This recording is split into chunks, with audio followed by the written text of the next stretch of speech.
Hey everybody, welcome to the weekend edition of The Bullet. My name is Paul Lathrop. I'm the Deputy Director of New Media for the Second Amendment Foundation.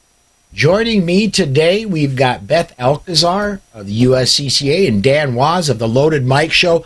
Tony Simon of the Diversity Shoot will be along here shortly. We're hoping he's not here yet, but as soon as he shows up, we'll bring him in.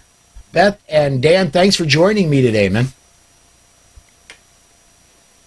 I always love being here. Thanks for inviting me.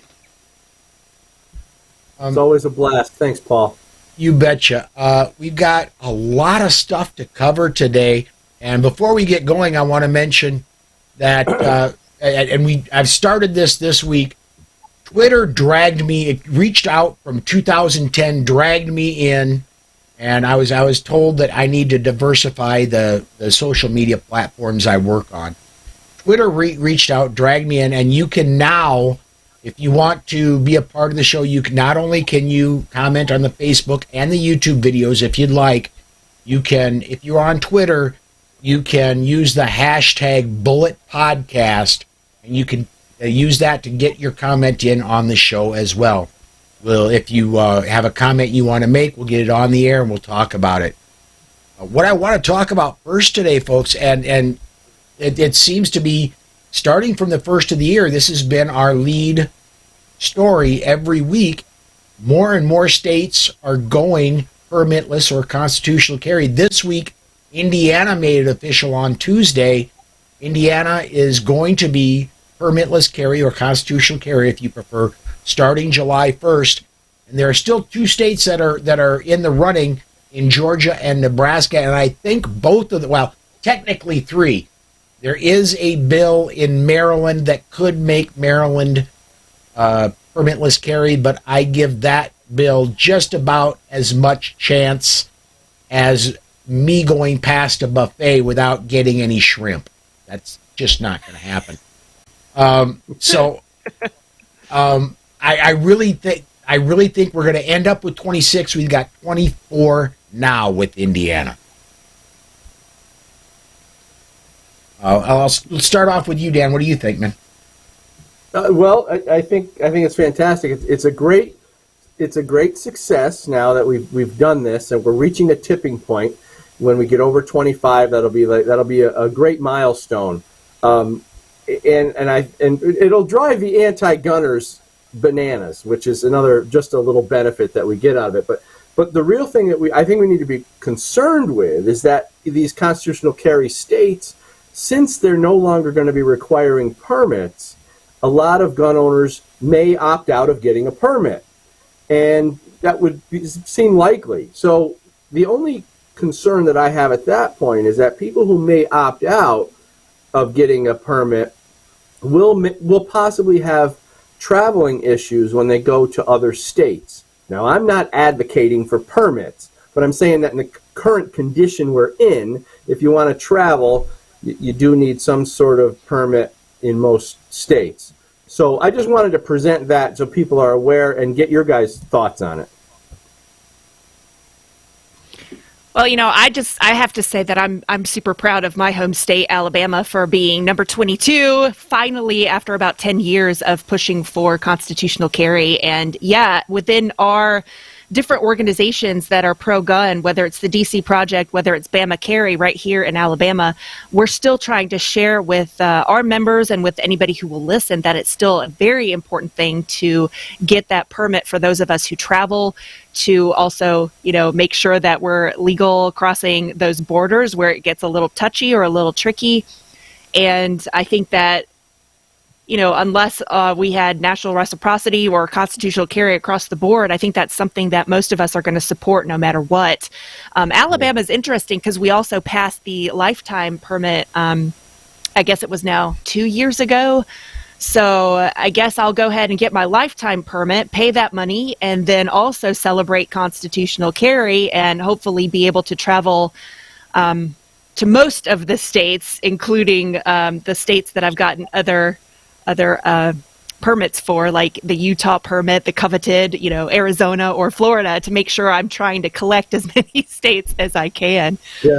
Very interesting, though. Just a side note, I subscribed to the email of the very pro-gun Moms Demand Action group. Y'all know of them, being very sarcastic there. And it was interesting to watch the emails coming through as Alabama was pushing harder and harder, and all these other states were also looking at constitutional carry. And I just have to read this sentence or two from them.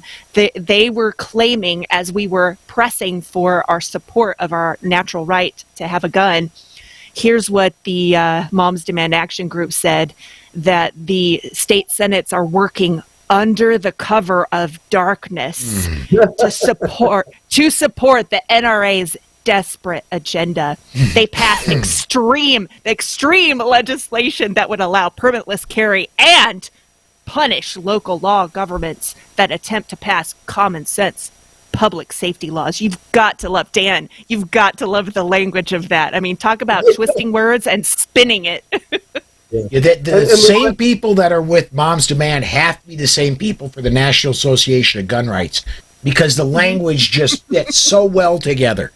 I want to get when the rhetoric gets that thick, you know that they know they're losing. That's the best part. Absolutely. If we can get a little joy out of that, it's all worth it. Yeah, I had to chuckle when I read that. Yeah. Pete over at Gun Websites on Twitter says, watching 2AFDN live on YouTube, Bullet Podcast. So thanks for checking in. And Ron over on the Facebook side wants to know, how much for a lifetime permit? In South Dakota. I think here in Alabama, it's 100. Yeah. One thing I want to mention, South Dakota, this came out this week. Well, we've known it's going to happen for a long time, but our Governor, Kristi Noem, this week signed legislation. All permit costs in South Dakota, including fingerprinting, everything, goes to zero starting July 1st. One thing she said as she was pushing for the legislation and as she signed the legislation was, it's not going to cost you a penny to exercise your rights in South Dakota. And I love that. We were already constitutional carry state, but if you want the reciprocity, like Dan was talking about a little earlier, if you want reciprocity with other states to get that enhanced carry permit, it's not going to cost you a thing. Paul, would you be willing to trade... Oops. I'm sorry. Paul, would you be willing to trade governors? No, we need her here. As a matter of fact, I'm hoping she does not run for president in 2 years. Yeah. Well, I was going to say, and here in Alabama, it's either $100 or $150, I think, if you're over the age of 60. And then for your lifetime permit, I guess under the age of 60, and of course at the over 21, I think it's $300. So I can't remember if it's $100 or $150 for the older age category there. I guess they're not going to get as much use out of it, so they figure they give them a discount. Aren't they sweet? Aren't they kind? And this is a good one. Let me get this one up there. Scott Shot over on Facebook says, we've kept the new constitutional carry in New Jersey a deep secret. Oh, a very, very deep secret there, Grant. Yeah, absolutely.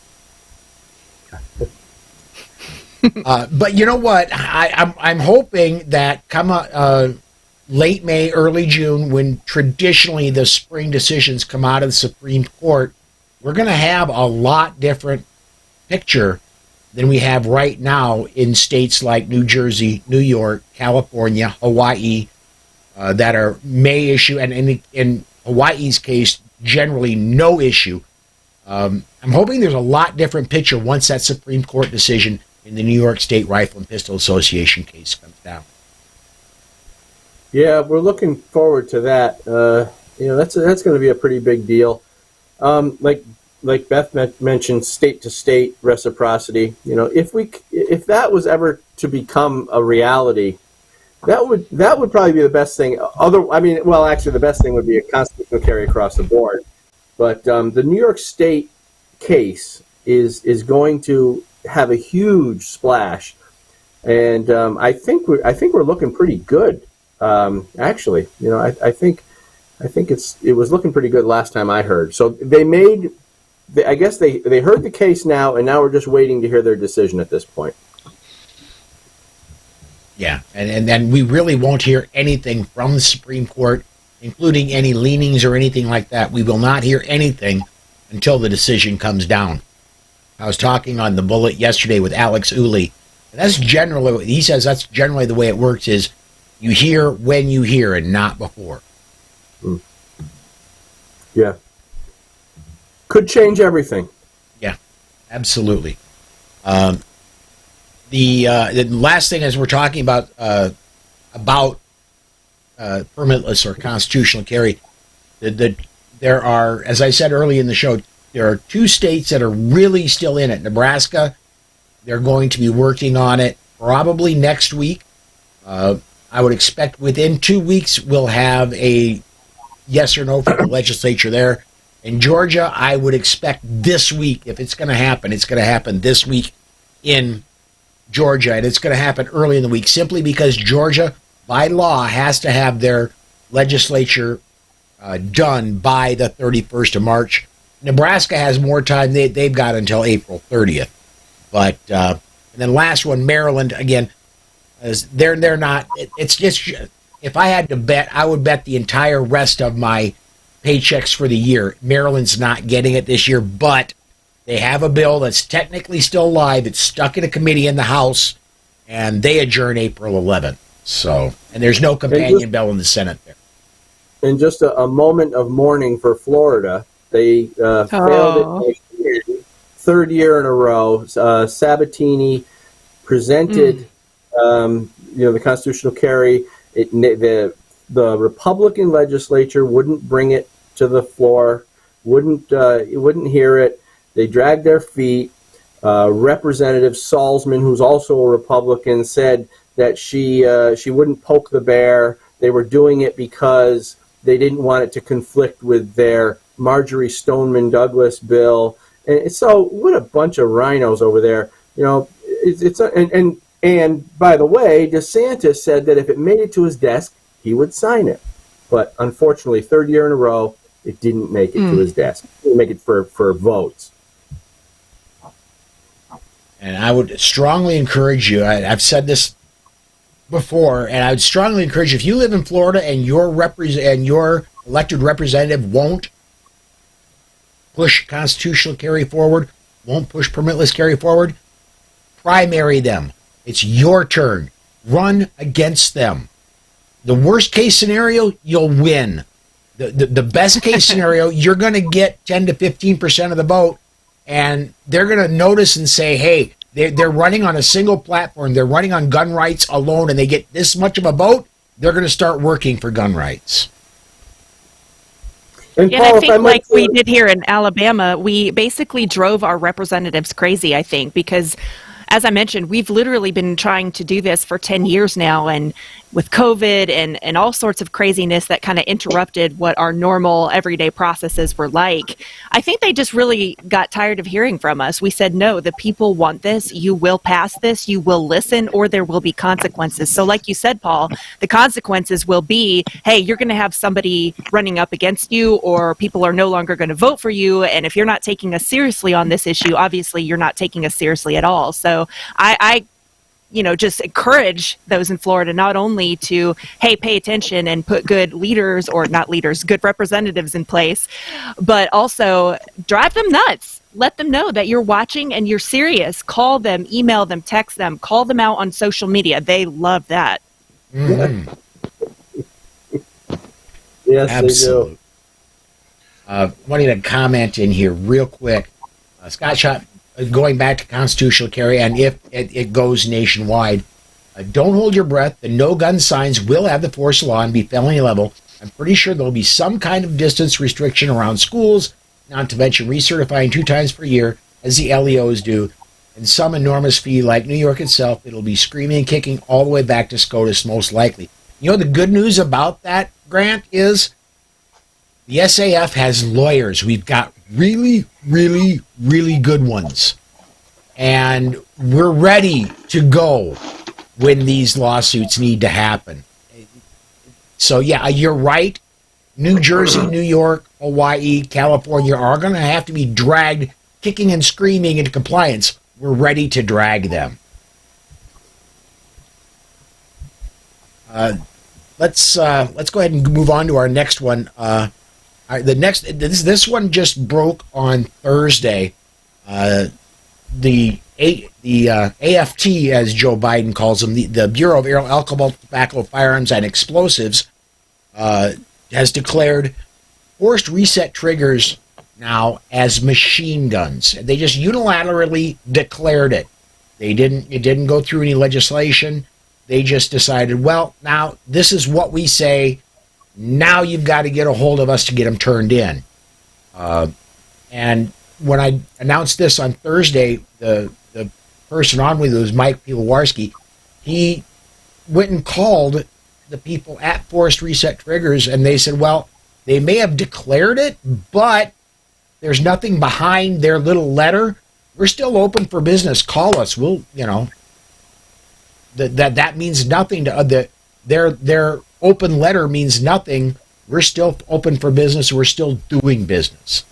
And honestly, from what I've been able to see from what a forced reset trigger is, it's one pull of the trigger equals one discharge of the gun. The thing with the thing with them is it's extremely short reset. Instead of a 1 to 1.5 inch reset on your standard trigger, this is maybe an 1/8 of an inch, so you can quite literally just really make rapid fire out of them if you intend to. But one pull of the trigger means one discharge.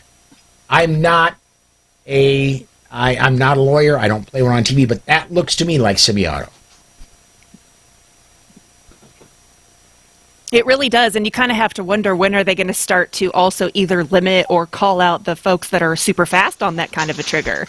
I mean, look at all the competition shooters of the world that are using pretty typical, average, everyday semi-automatic pistols, maybe with some souped-up trigger work here and there, but still, they're able to press that trigger and fire off accurate rounds faster than I can dream of ever shooting. So when are they going to start to call them out? When is it going to also be on the person that, you're no longer allowed to press the trigger that quickly? And who's going to get to define that? I mean, it just starts to get so ridiculous, the kinds of things that they're targeting, because of what that opens up potentially for other targets, for other people or other systems or other gear or gadgets that all of a sudden are against what they feel is something that average citizens are allowed to have. Yeah.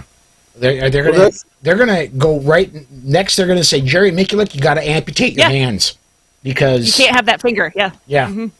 And joining us now, I'm just noticing as I look down at the bottom of my screen, just coming in, we have Tony Simon joining us. He's a little late, but he's here. Tony, thanks for joining in, man.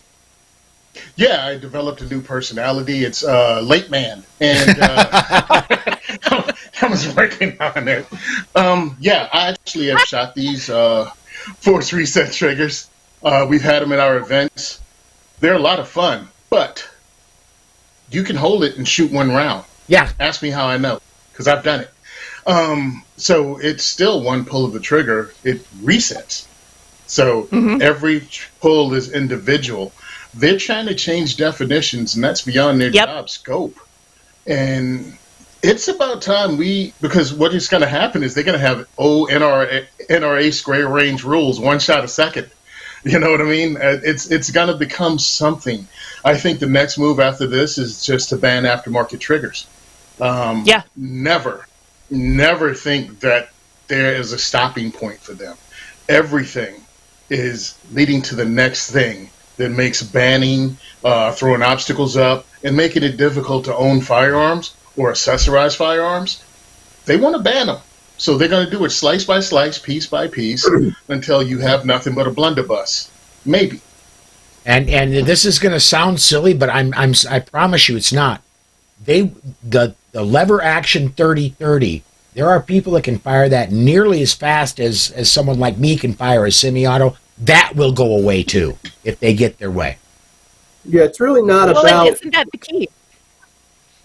It's really not about the actual components here, because they go after everything, and I think ultimately, like what Tony mentioned, is that it's just it doesn't end. It will never end until there's no guns. Like if we look at London they essentially banned guns, and then they had this knife issue. People were killing each other at the same, if not greater rate, but they weren't using guns, they were using knives.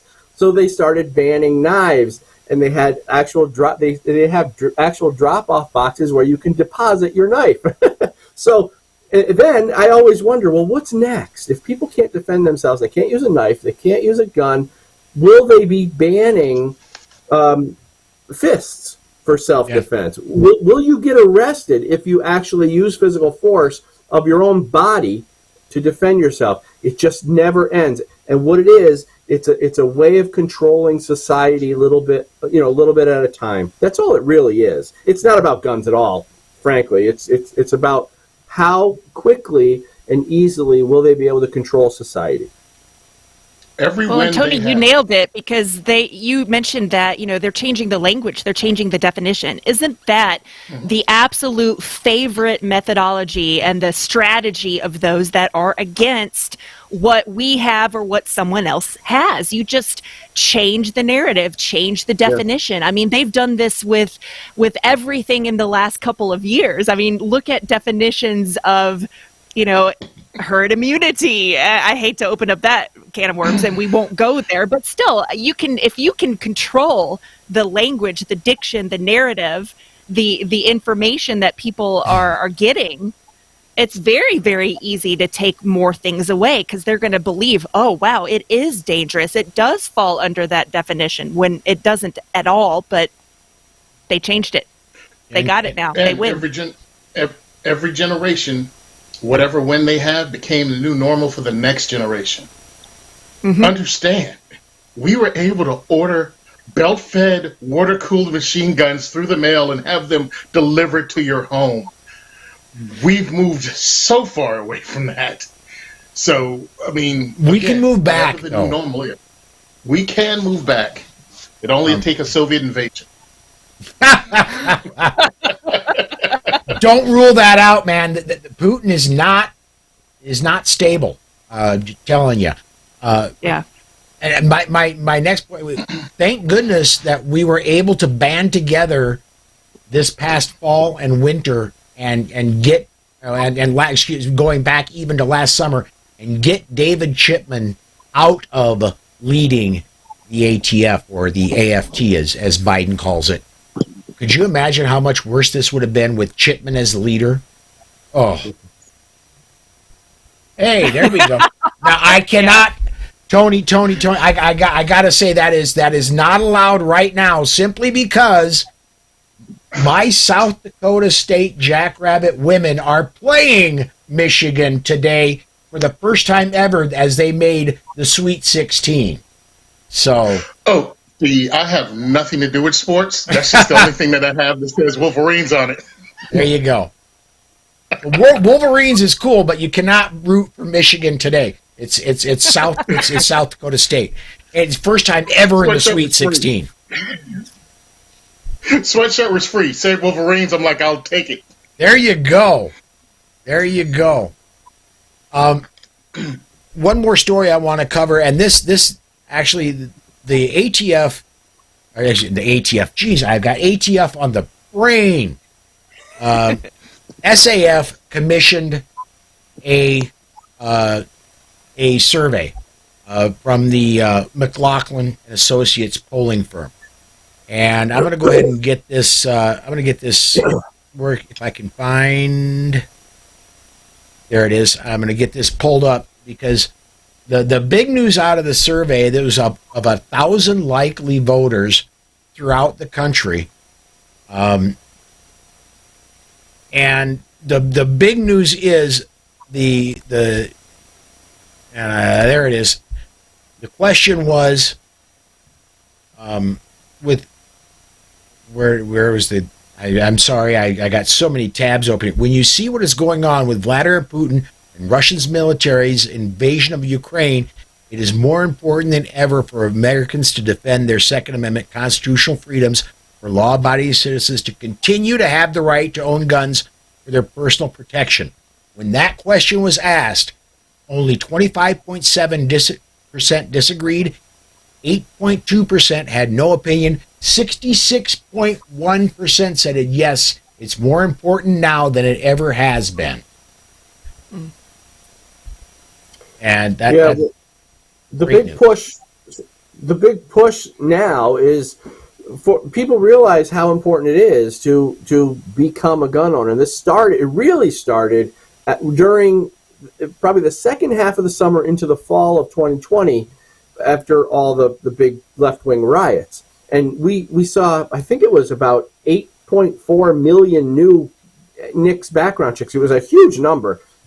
12 million background checks, something like that total. And what we found that was almost half of those were first-timers, people for the first time buying a gun. This tells us a lot, because it says that a lot of the people in those cities that were getting burned to the ground, likely liberals living in those cities, have decided at that point that their personal safety is more important than their political stance. And they went out and they tried to get a gun. A lot of them were disappointed because they didn't realize that they'd been voting for politicians who've been making it very difficult to get a gun. And they said, why can't I just walk out of here with a gun?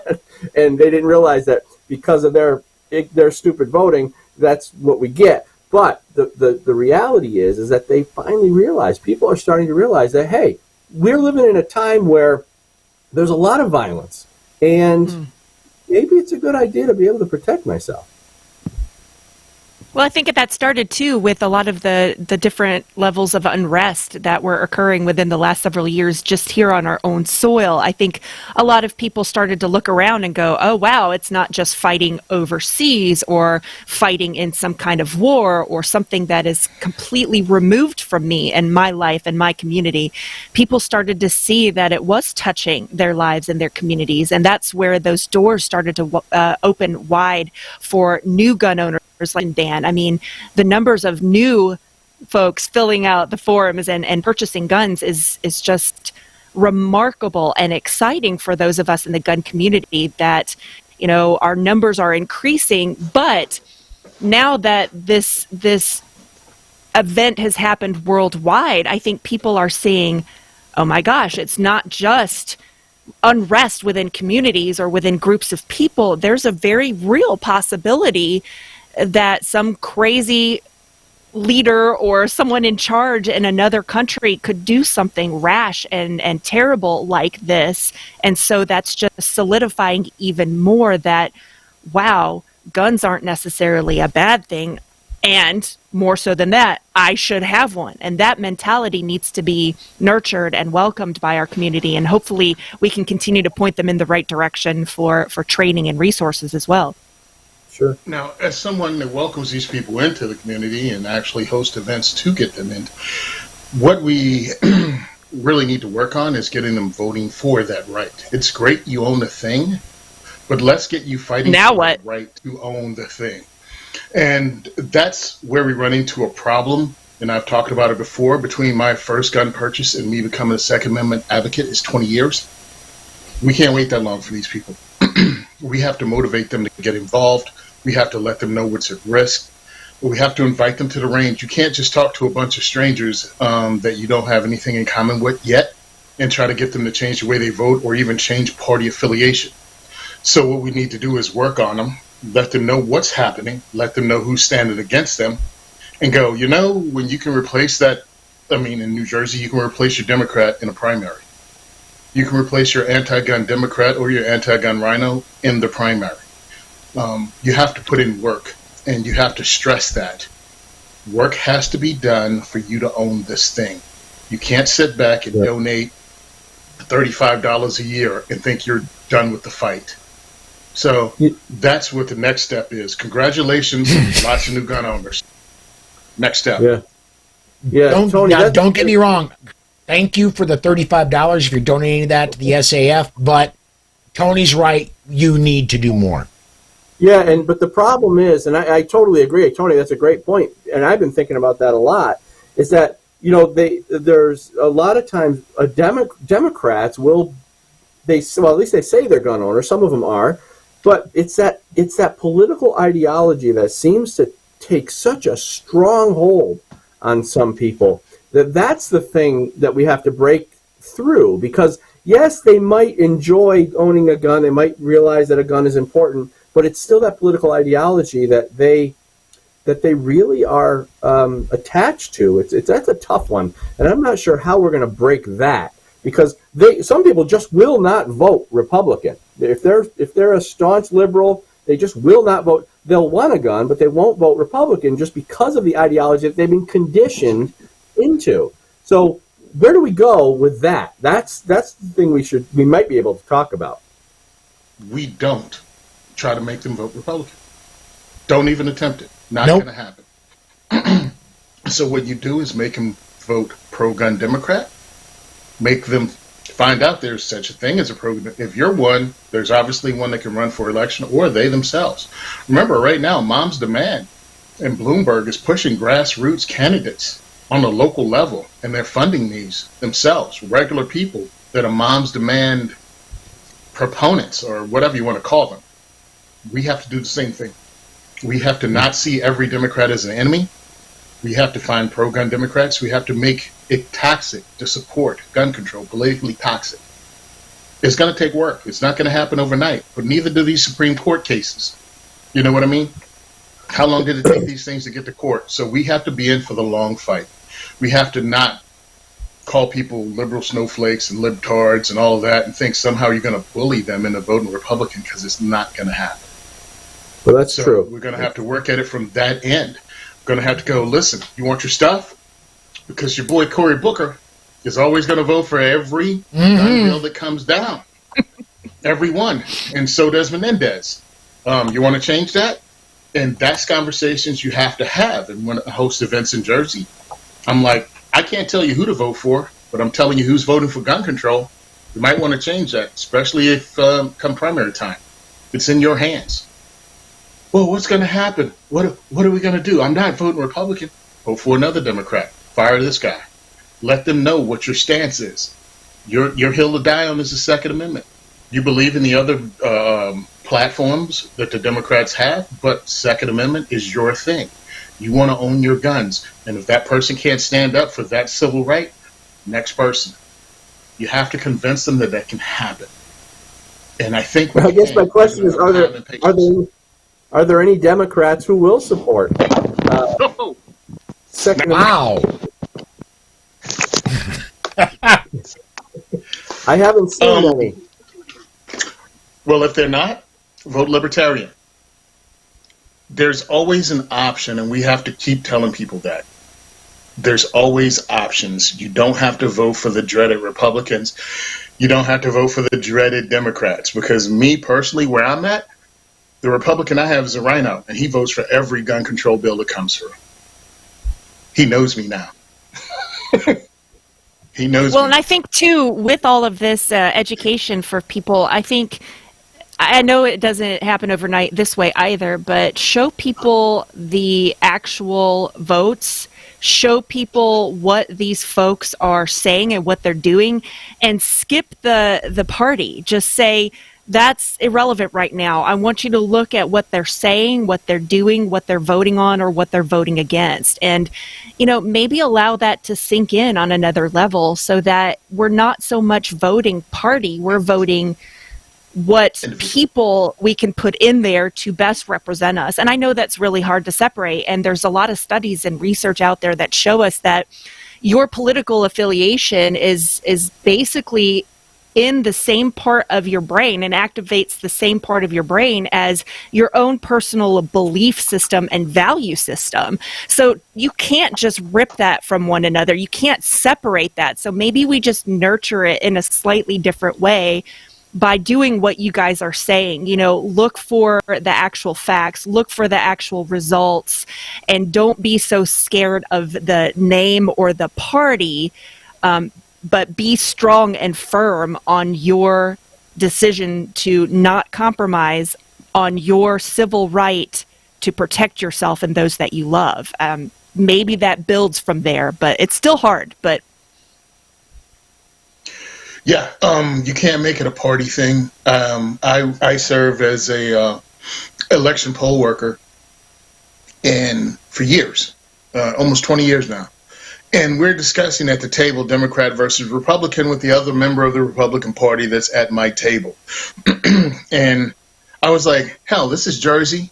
I'm a minority. Maybe I should run as a Democrat and, be pro-gun, be pro 2A. This person who's known me for about a decade said, if you were a Democrat, I can't vote for you. Wow. I'm like, wait, what? I'm like, we agree on many of the policies, and my only stance as a joke was to run as a Democrat just so I could be a pro-gun Democrat in New Jersey. She's like, I wouldn't vote for you. And I'm like, that's deep. That stupid runs deep in this one. Yeah. Only because, like Beth said, it's deep in your personality. And I was working in a blue town. And these people are 3-4 generations deep in voting for Democrats. Mm-hmm. You're not going to change that. So you have to get them to find or make Second Amendment attacks just toxic. Just no, you don't get it. You won't get my money. You won't get my funding. And I'll vote for the other guy in the primary. Because they have like 6-7 people running some primaries here in Jersey just for the Democratic ticket. Find the one that's most pro 2A and vote for him and slip him a $20 bill and send him a check and tell him you're pro 2A, but you're a Democrat. And he needs to vote for your interests. And if he doesn't, well, in another 2 or 4 years, there's someone else coming up to vote. Well, it doesn't necessarily have to be them.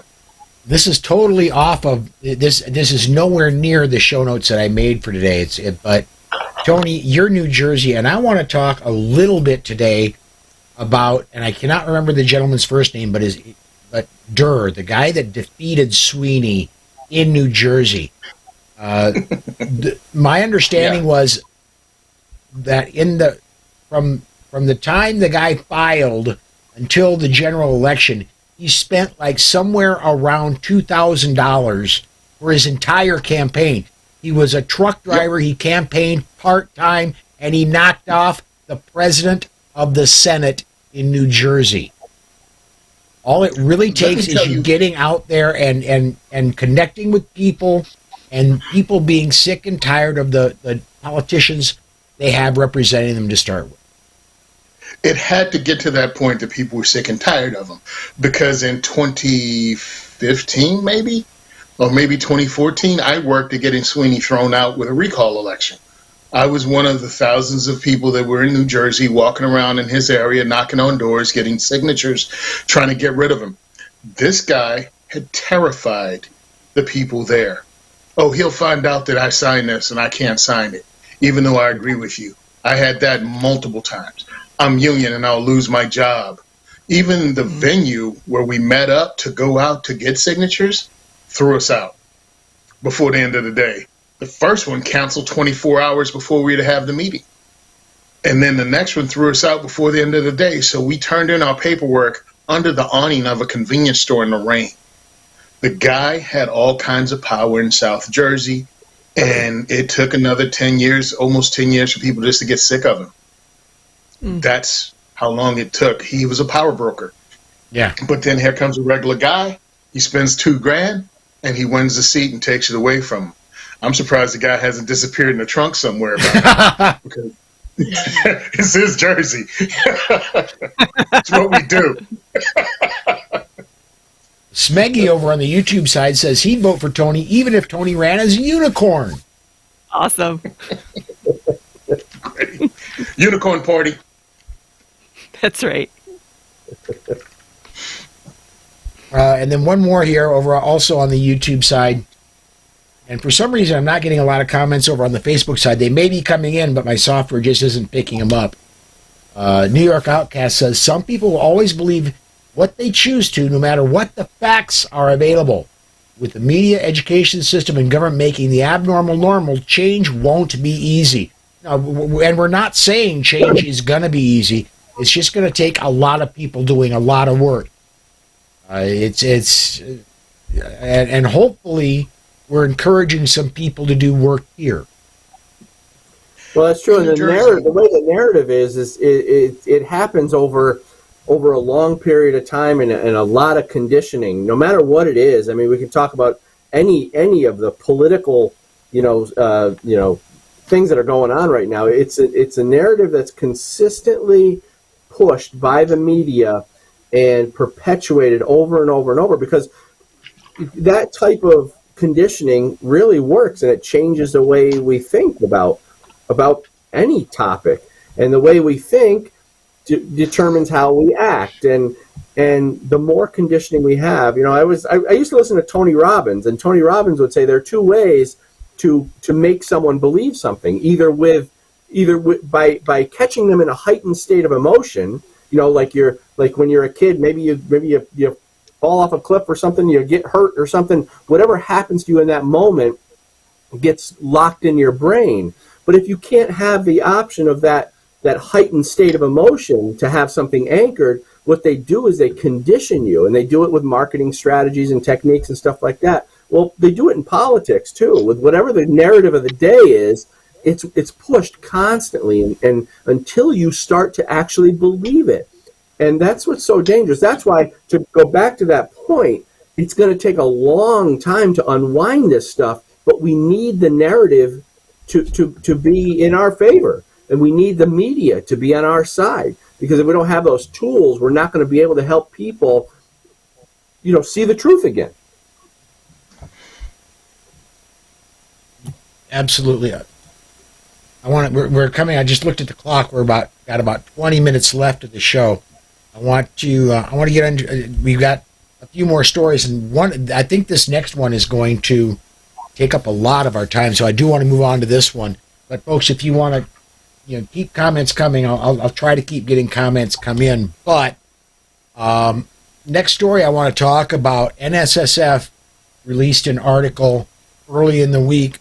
Don't believe the hype. Smart gun tech still not ready for prime time. And I said when I was on the bullet early in the week, I'm ready to make the switch. I'll go smart gun. All I'm asking is for the Secret Service to protect the president with smart guns for 4 years. Once that's accomplished, they use smart guns for 4 years, I'll switch. No. No.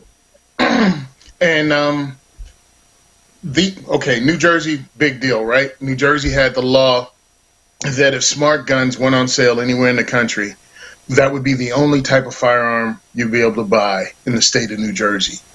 That was true up until 2018 when they got rid of that. But that's what was holding up a lot of this smart gun technology. But the other thing is they were always exempting the military and the police from it. Well, my life is just as important as those guys. So, no, I'm not dealing with your little gadget that turns your phone on and off. And then, of course, I don't even think it's a conspiracy theory at this point. There are ways to turn your phone on, there are ways to disable your firearm if you use this technology that you won't be able to use it. So why would I ever sign up for that? So the answer is no, always gonna be no. And if you're kind of confused, see column A. No, it's just no. Go back to the 1990s. There's so many variables. Go ahead. I was going to say there's so many variables with a smart technology of any kind, whether you're dealing with a smartphone, some kind of medical equipment, a safe, a gun, any of this RFID or any of this biometric kind of stuff. There are so many things to consider, both on the technology side and the human side, whether it be the technology itself is not working, whether there's other interference from some other equipment, or who knows what's going on that's interfering with the radio frequency, or it could be human error. I mean, there are so many things to consider that can go wrong that I don't care who wants to adopt it or who wants to test it or who wants to say, yes, I would trust my life to it. I don't. I want to be in control. This is the same reason I don't like these cars when I go to different states for work, for travel, and they stick me in a car that does all the things for you. And I'm like, no, I want to be in control. I want to use my brain and I want to use my body to be able to steer this vehicle and note when people are getting too close to me. I don't want to depend on that. And that's the other big problem with it. I mean, my daughter is she's almost 20 now. She's looking into getting a new vehicle, and her grandparents were really trying to convince her to have all this extra smart technology kind of stuff. I don't want her to depend so much on technology that she no longer depends on herself. You know, we're bringing up this new generation of kids that are so dependent on technology. What do you do when it breaks? What do you do when it doesn't work? I don't want that for myself. I certainly don't want that for my kids. And great, go perfect it. It's just not for me. I want to depend on me to do the thing, not depend on some technology to allow me or enable me to do it. Let me take that and go a step aside a little bit. I was a professional truck driver for almost 20 years. I started with a 13-speed and a 15-liter diesel engine, and the amount of technology in the engine in the entire truck was virtually zero. When I very first started, you had some electronics in the engine. That was about it. When I retired just about a year and a half ago, the technology in the trucks is amazing. However, I love that there is technology in trucks. I love that there's technology in cars. However, the technology is meant to support the driver, not to replace the driver. I am terrified of Elon Musk. By the way, I'm a big fan of Elon Musk. I'm terrified of him getting his way and we getting all self-driving cars, because that takes the liability. Where does the liability go? Because I just know some kid is going to get into a car and start yanking on the wheel when the thing's supposed to be in self-driving mode, and somebody's going to get very seriously hurt or worse because of it. And it's self-driving. It's not my fault. Yeah. And the difference between the technology and, like, if you look at cars, I have a couple Corvettes, and I have one that's got zero technology and one that's got a lot of technology. And, you know, if something goes wrong with the one that has a lot of technology, I don't know what to do with it. But, you know, the older one, which was just from the 70s, I love it because it's very simple, very basic. I can fix it, and I can control it. Like Beth said, you can control it. And that's ultimately what we want to do, and that's ultimately what they want to take away. It seems like government always wants to make people dependent upon them. I would never. I mean, the smart guns, that's a non-starter for me. I would never even consider it. But what if someone else needs to use your gun? Yes. What if there's an issue and your wife or your husband or a friend needs to use your gun because you're incapable? That's not going to happen. Yeah. Let's go a little bit off on that one too. I don't want to say a lot of guns, but I've got more guns than Susan and I can handle at once in this house. I've got more guns than Susan and I and our children and our grandchildren can handle at one time in this house. Let's just say Putin decides he wants to go towards Alaska instead of towards Ukraine, and he keeps coming. I have enough that I could go to my neighbor who I know and know is a good person, and I know would stand up for our country. I could give serviceable weapons to them to use, to my neighbor and his wife. However, if they're smart guns, guess what? Doesn't work. Yeah. And right now, that technology for biometric is not there. As a locksmith, This is what I do. I've installed, as part of an active shooter response plan at work, biometric safes. They don't work 100%. And we have it set up to use, because of the people that are authorized to use a particular safe. I have 5 of their fingers in that safe. They programmed into that safe. That sounded funny. 5 of their fingers programmed into that safe. And sometimes it still doesn't work when they need it to be open immediately. So No, the technology isn't there. When they compare it to your phone, really compare it to your phone and see how many times that sucker didn't open when you wanted it to, or your phone malfunctioned, or it started acting crazy.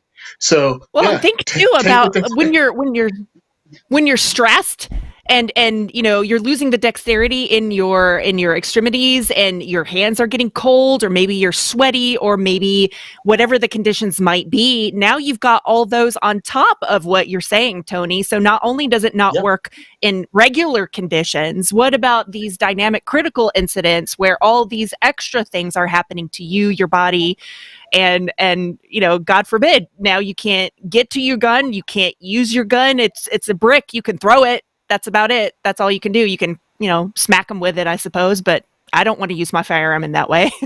I'm glad you clarified about fingers. I thought this might happen. We're getting a ton of comments. Let me get a couple in. New York, trust in yourself, not tech. It's a luxury you should be able to live without if necessary or turn off. Pete over at Gun Website says, just get the friends and family share a gun option when you buy these smart guns. Kind of like a cell phone plan. And the New York Outcast has a great reason why police shouldn't even want this. An officer could be overtaken and drop their gun. A bystander could help if the gun wasn't locked. Police aren't going to go for this technology because they didn't want to transition from revolvers to semi-automatics. it took decades for them to even do that. So, remember what? It was the first police department, Illinois State Police, 1967, adopted the Smith & Wesson. And it took until the 90s for other departments to do it. So, no, they're not jumping on this. Not at all. Well, and here's my theory, too. What's going to happen is if they decide to go with the smart gun route, and let's say, 10, 20, 50 years in the future, not only is it going to be, it's all smart technology, but now the gun will know if your heart rate is too high, or if you're angry, or it's going to make decisions about you're not in the right state of mind to be using this tool right now. So it'll lock you out or shut you down. Who's to say that's not going to happen? Yeah, if that's a great point. If my treadmill can tell my heart rate, why wouldn't they put it in the, All right, let's get crazy. Let's get crazy. Yes, go, Tony. At this point, it syncs up with the cameras in your house to see if you're going to harm yourself. It looks to see if there's anyone else in the house that you should be picking that gun up for. And if it doesn't detect anything, it doesn't allow you to use it. Well, what if the camera's messed up, or it hacked into my neighbor's house, went into my neighbor's house, not mine? I mean, there's all you have to do is suspicious mind, a little science fiction, and you can see where things will go wrong. But when you're talking life and death, that's what you should start at. What's the and worst think about where they're going to put the red flag laws, right? Yes. They can slide that in there too. How connected are these guns going to be? Yep. Ooh. All of it. Yeah. See, that's another no. See column A, like Tony said, no. Quickly becoming one of my favorite vehicles that we own, and we own right now. We own 3 motorcycles, 2 cars. Quickly becoming one of my favorite vehicles we own is a 1982 Honda Goldwing that has absolutely zero tech. If I post something to Facebook, they can't shut my car off. They can't, I'm going to be able to do whatever the heck I want to do with that bike. Smart gun technology. I was joking when I said they have to protect the president for 4 years and I switch, simply because they will never, ever, ever protect the president with these things. So,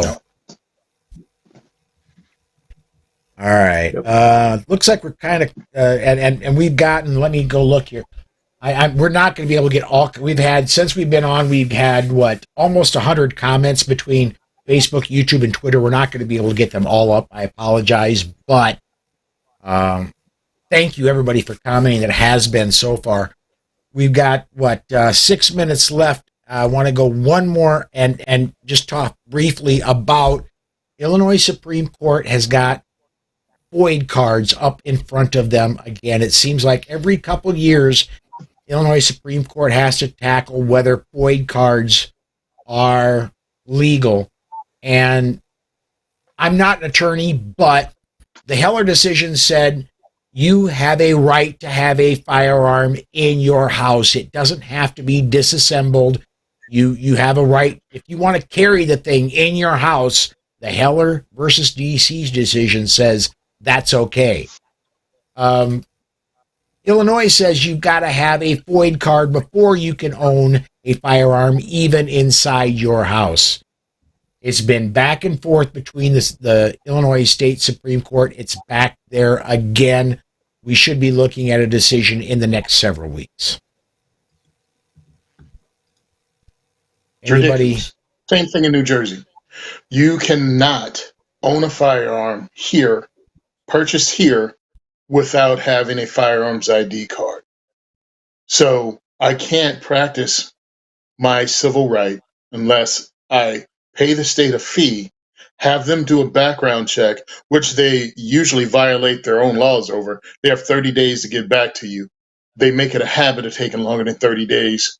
And then I can get my firearms ID card, but I'd better put in for my pistol purchase permit at the same time, or I have to wait another 3 weeks. And then those are only good for 90 days. It's ridiculous. It's another obstacle in the way delaying you from exercising your civil rights.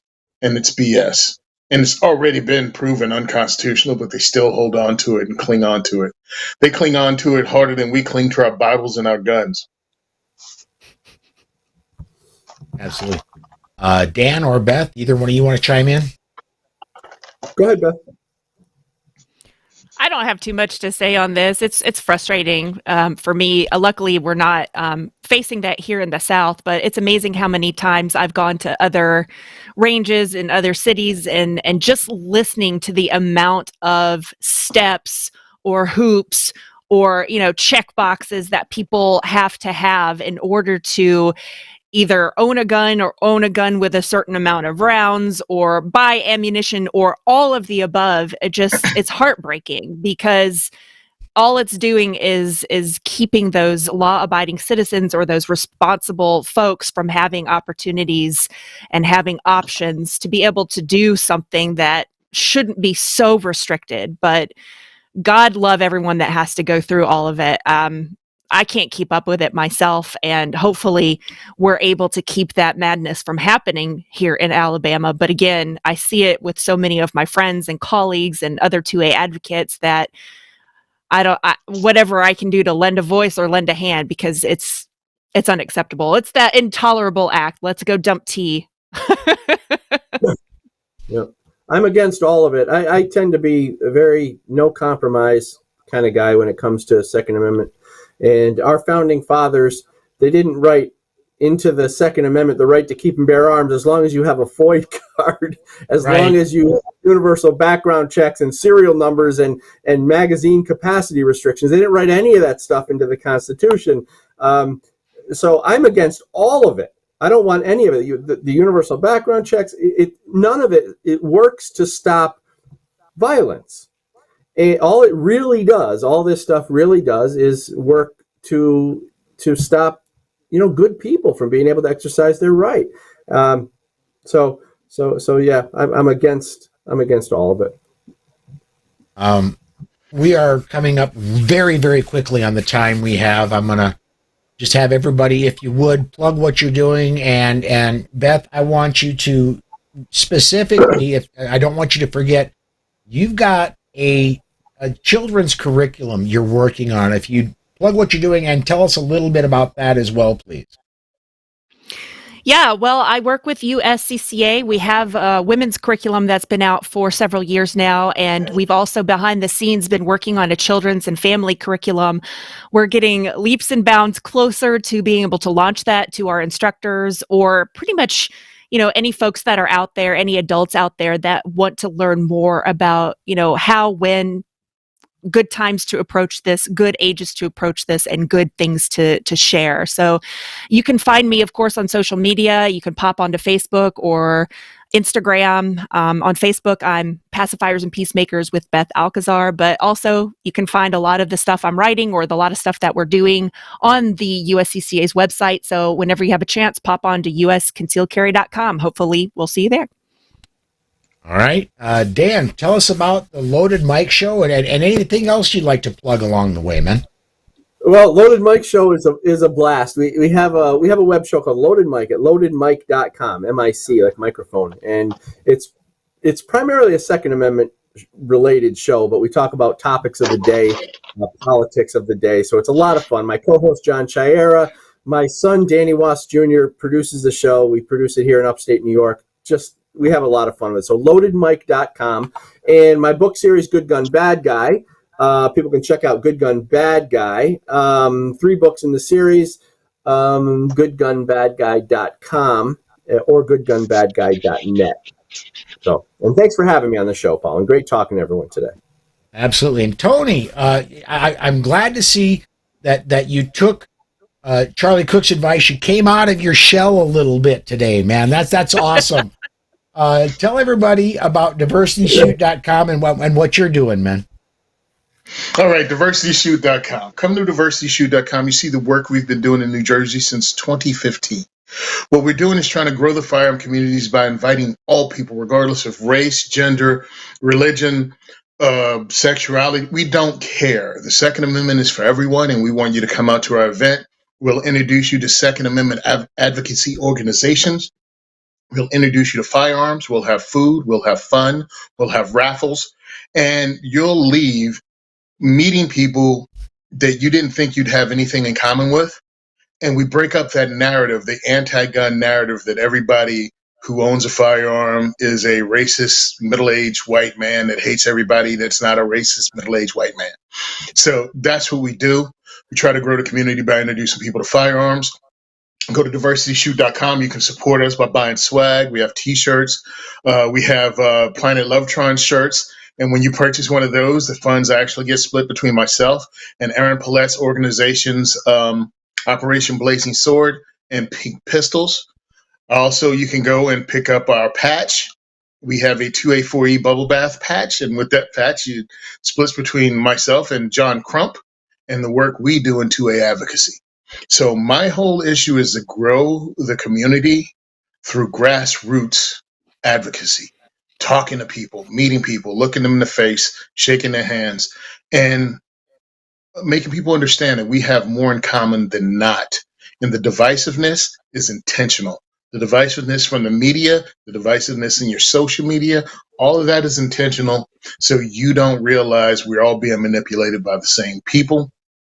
We need to fight for our rights. We need to make gun control politically toxic. And we can do that by working together. And you can support me at diversityshoot.com. Also, you can listen to the 2A4E podcast. That's right, the best weekly podcast that comes out once every other month. We are the McRib of podcasting. Come listen to us, 2A4E podcast. Can't wait to see you.